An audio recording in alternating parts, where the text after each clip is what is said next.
Barbie binuhusan ng tubig.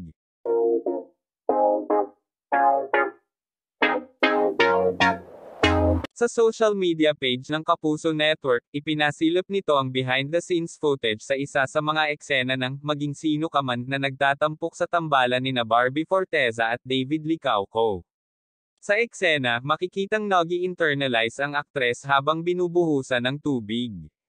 Hindi pa man nagsisimula ang take ay inihahanda na rin niya ang sarili sa pag-iyak. Ito yung eksenang tumilapon siya sa putikan sa naging engkwentro nila ni David. Ito ang ilan sa kanilang mga komento. Social P ata. Mineral water pa nang babasa buong K1. Hehe. It doesn't look wet cause ang kulay ng damit po ni Barbie ay yellow and brown. Pero basa po siya. Yung iba may bash lang hala sige, sok. Kung iba lalagyan pa ng tubig para may luha pero saya di pa nag-umpisa ng take iyak na.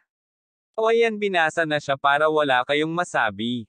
Kaya nakaka-proud si Bilotloga ginagawa niya mapaganda ang show. Congrats B sa mga bashers dyan na nagsasabing di man lang daw nabasa ang damit at jacket niya, anong say niyo dito? Dila ng basa gumapang pati sa putiks nung artista ang kayang gawin.